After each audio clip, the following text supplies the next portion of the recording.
రాజన్న సిరిసిల్ల జిల్లా చందుర్తి మండలం సనుగుల గ్రామంలోని శ్రీదేవి భూదేవి సమేత గోవిందరాజుల స్వామివారిని శుక్రవారం ప్రభుత్వ విప్ వేములవాడ ఎమ్మెల్యే ఆది శ్రీనివాస్ కుటుంబ సభ్యులతో కలిసి దర్శించుకున్నారు. ఆలయ కమిటీ సభ్యులు ప్రభుత్వ విప్కు ఘన స్వాగతం పలికారు. స్వామివారికి ప్రత్యేక పూజలు నిర్వహించారు. అనంతరం ఆలయ కమిటీ సభ్యులు ఘనంగా సన్మానించారు.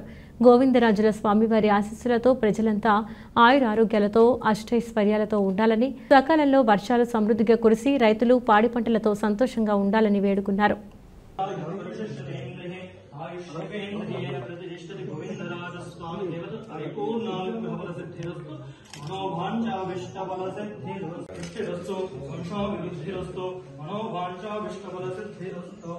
गोविंदराज स्वामी देवता